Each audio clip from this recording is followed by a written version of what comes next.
Well, hello and welcome.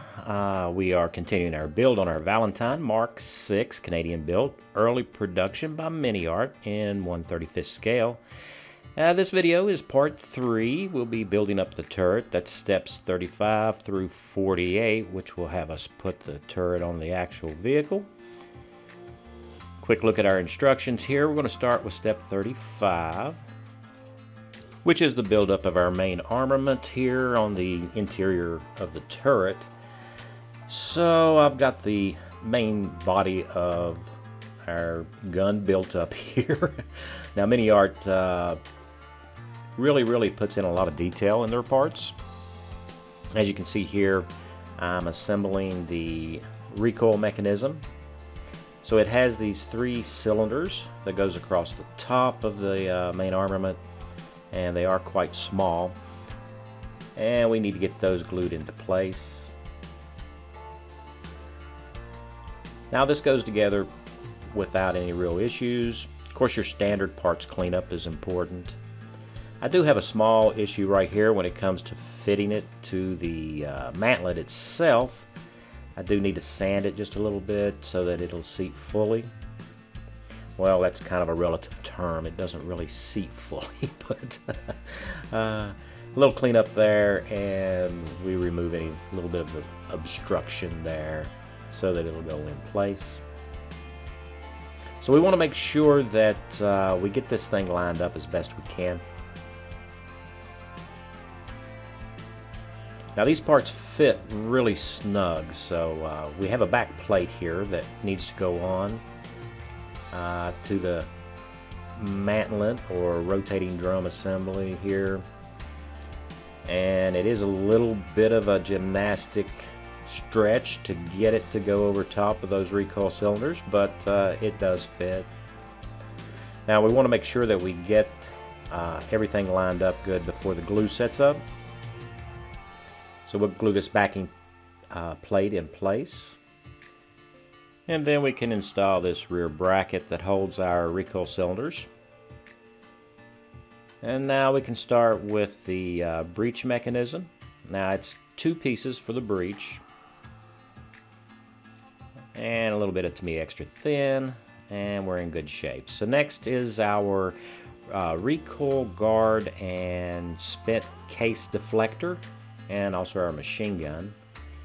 So I glue up the deflector assembly with the arms on it here. It's much easier to do it this way. That way we can go ahead and sand the seam on the back of it, and then we can install that and our machine gun as well. Next we'll take a look at putting our radio together at step 39. And the radio is easy to put together. I've glued the 2 main portions of the radio together. There's 2 modules there, and now we're going to connect those 2 modules with this cable. I guess it's like a communications cable. One of them is a transmitter, the other one is the receiver, and they are connected together with this wiring harness, I guess is what you call it. And there's a small box that goes on top. Now there's no locating pins or slots or anything for these 2 little pieces that we put on top of the radio, so you just kind of center them up as best you can.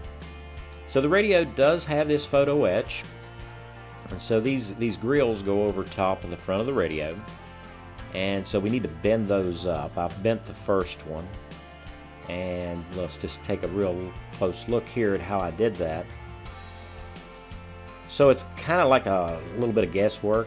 I'm using a drill bit, a small drill bit here, and a rubber eraser, and we're just going to place the photo etch on top of it and press down into the rubber, and that'll give us a nice consistent round bend on the photo etch.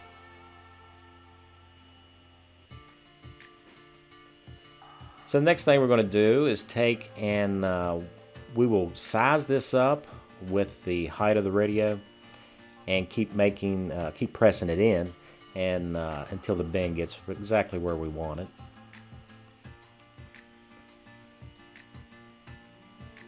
And as you can see here, I just have this photo etch laying on top of the radio. I need to make an adjustment on the small one, but that's pretty much how it's going to look after we get everything painted up. We don't want to put those grills on yet.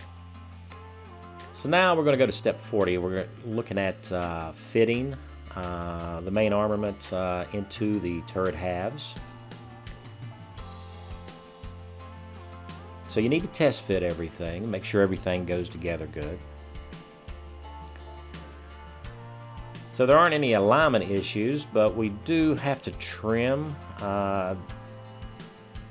the inside area here above the mantlet. One's thicker on the side, on the upper portion there, than the other. So the best way to do that is to go ahead and remove most of it with a sanding stick. And then we'll just test fit it without the mantlet in place. And that's pretty close. So MiniArt has provided us with some photo etch bolt heads, and there are 4 of them that goes up underneath the mantlet. And of course you're not going to be able to do that very well with the mantlet installed. So I just marked their locations with a pencil and use a little bit of CA glue. You have to use CA glue when you're attaching metal parts, otherwise it's just not going to stick. Model glue just won't do it for you. So once we get those into place, and we'll have to do them on the other half of the turret as well, it's time to go ahead and glue up the 2 halves. So I'm using the Tamiya thick cement for that. We're just going to put that on the alignment pins. And that glue will hold everything in place while we make some small adjustments. Now the way these 2 halves go together, you have to sandwich the mantlet into place. That holds the gun into the turret. And then we need to check our alignment. And we want to make sure that everything is lined up the best that we can get it. Now that thin top piece above the gun mantlet we'll save for later. We're just going to glue up the bottom portion here. A little bit of Tamiya extra thin. That'll get down into the seam and add additional holding power. Get everything glued up. We'll do the back side of the turret as well, and we do want to check that alignment, make sure that it's straight. So we're going to use this modeling clamp here and apply pressure. As you can see, these 2 pieces need to be lined up. So with a little bit of pressure on the sides of the turret, right where the gun mantlet mounts, we'll be able to put enough pressure here that they'll stay in place. Now once I get them lined up, there we go. We'll take a little bit of Tamiya extra thin and we'll glue that up. So we're going to set this aside and make sure that it has plenty of time to get nice and solid for us. We don't want to remove our clamp too early. So with all that glued up, we're kind of ready to move on. So the next thing we need to do is fill these seams. So I'm just using Testors model putty for this. It doesn't dry quite as hard as the Tamiya acrylic does, so it's much easier to sand. So this is kind of like a preliminary filling.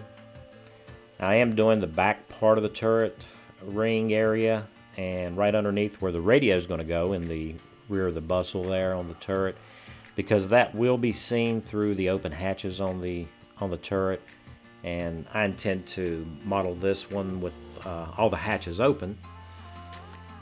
So we want to fill that seam so it's not a big ugly seam visible there, and we'll go ahead and fill the rest of it on the back of the bustle here. So after that dries, we'll give it a preliminary sanding. smooth it out and check the alignment and everything. So it's good to have small, thin sanding sticks to get into these areas. So next thing we're going to do is use this Mr. Surfacer 500, and we're just going to paint over that seam. Now's the time to do all this sanding and filling as much as we can before we get into the rest of the build. And once our Mr. Surfacer 500 is dried, we can go ahead and sand and buff these areas down where we put the filler in and the Mr. Surfacer over top of those seams. So next up is step 41, working on the roof section of our turret. Now we're not going to put the hatches in place. We're going to wait until after we paint it for that. So what I did decide to do is on the underside of the roof of the turret, go ahead and fill these ejector pin marks that are in there. Now you don't have to do this because you can't really see it unless you take the turret off. But I went ahead and filled them anyway, and I just trim them up and sand them back so that it'll take paint pretty good. And now we can install our periscopes. There are 2 of them. Now these periscopes, if you were to be very careful with how you assemble them, they would actually rotate for you. But after you paint it, chances of them still being able to rotate would probably be slim to none in my case. I tend to put paint on kind of heavy. So I just position these and glue them in place where I want them to face. It's up to you. You can position them any way you like. So I do go in and I tape off these contact areas where we're going to be gluing the top and to the rest of the turret. So we need to paint the interior here. So we're just going to use this Anita's acrylic white. It is water-based. I'm just going to use airbrush thinner to thin it out for my airbrush, and we'll just go ahead and spray those. Here we are with them already sprayed, and now we can start working on the detail painting on the inside. We're going to use this craft paint here. This is olive. This is also the color we're going to use to paint the exterior of the vehicle. And usually the main armaments are done in the same color that field artillery would be done in. So I'm painting that up with this olive paint. Now I did thin it just a little bit too much because craft paints are really thick, and you do need to thin it a little bit. So I'm going to have to go ahead and use 2 coats on this. After that dries, we're going to use this XF56 metallic gray and go ahead and paint the breech block and the breech mechanism here. Give us some extra color deviation so when we look down inside the turret there, everything's not just either white or green. And I am going to use Vallejo's Panzer Gray here to paint up our machine gun. This is our coax machine gun. And the Panzer Gray is a really good color to do some dry brushing over. And we'll come back in and do some flat steel dry brushing on that later. And that'll help define the edges and add a little bit of weathering to our machine gun. So in our weathering process, I've decided to do a little bit of sponge chipping here on the inside of the turret. And we're using a Panzer Gray as our chipping color. And that'll stand out nicely on the white that we've painted the interior of the turret. So the key here is to unload as much paint as possible off of the sponge and really lightly chip it. Small chips are great. Smaller chips are even better. Big chips look like blobs, so don't do the blob thing. So if you do have an area that you want heavily chipped, kind of use a bunch of really small chips, and that's more realistic, and it looks a whole lot better, and you'll appreciate how it will turn out. So our turret does have two gun sights, and I painted them up gray and panzer black for the eyepieces, and a little bit of leather on our forehead pad there. Now I'm going to use the Tamiya thick cement here to affix these in place. We didn't put these in earlier because we didn't want to break them off while we were doing our sponge chipping inside the turret. Now the good thing about the thick Tamiya cement is it's going to give us time to actually adjust the position of our gun sights. That way we can get them straight, and then we just let those dry before we move on to the next stage in the process. Now we're going to spray everything inside the turret with X22. That's a gloss clear, and it is thin for airbrush use. Once that dries, we're going to use Tamiya's black panel liner here, just to accentuate and draw out those extra details. Right here we're doing the hatches that goes on top of the turret. Now I have discovered that using a long bristle, thin, really pointed brush works much better than the applicator brush that Tamiya supplies with the panel liner. That way we can actually target the areas that we want the panel liner to go on. It just makes it a whole lot more accurate so that we can target those specific areas we want that panel liner to go around, and that'll minimize our cleanup in the end, which is always a good thing.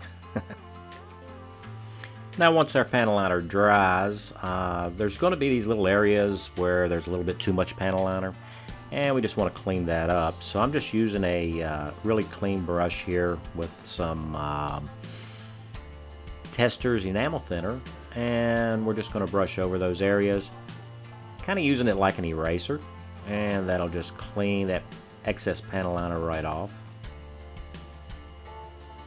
And just target the areas where you touch the brush down. Now since everything is coated in the X22 gloss clear, it's nice and smooth, which really helps with the panel liner cleanup.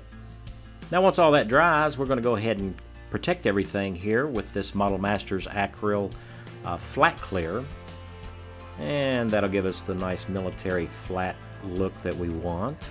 And we can go ahead and remove these masks. We're done with that for now. Before we get to weathering the inside anymore of the turret, we're going to go ahead and turn our attention to the radio. So I use this Anita's acrylic antique nickel to spray our radio.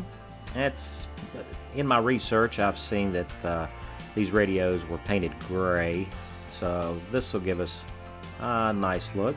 We're also going to come in with this Model Masters silver. That's an acrylic as well. And we're going to go ahead and paint a couple of knobs and things on the front of the radio. Add a little bit of detail there. And other than a little bit of black, which we're going to just emphasize and use with panel liner, we need to paint this data cable, or, well, it's not a data cable, it's a harness. We're just going to paint that with the Panzer Gray.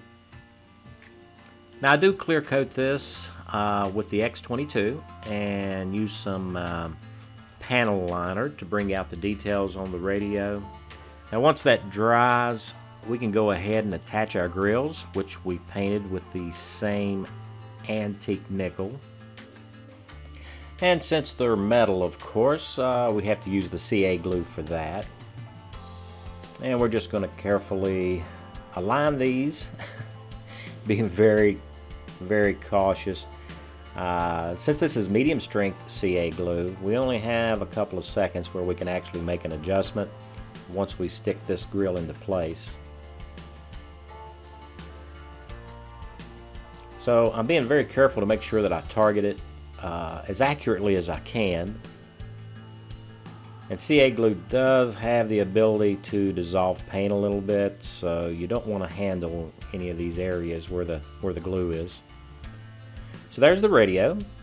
It looks good. Now all we need to do is go in and do a little bit of dry brushing. So we're going to use testers, enamel, flat steel, and we're just going to do a little bit of dry brushing here on the corners and on the front bend portion of these protective grills, show where the paint's been all wore off.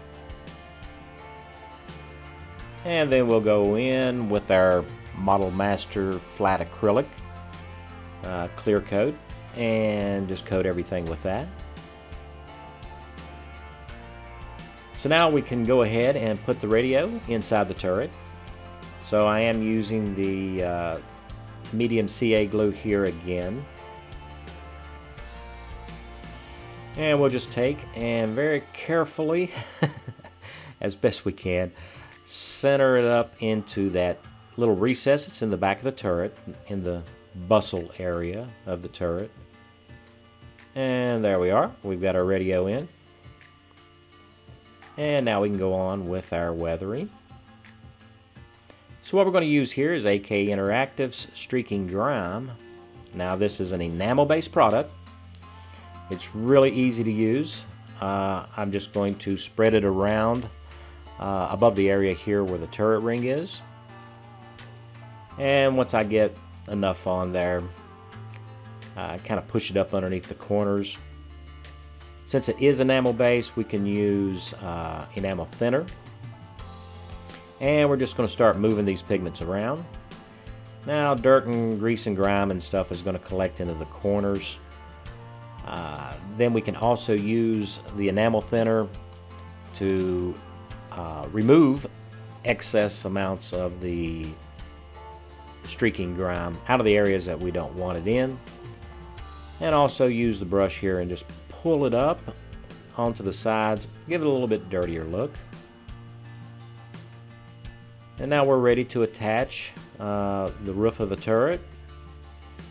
So I do have to use a little bit of pressure here and get the roof to snap into place.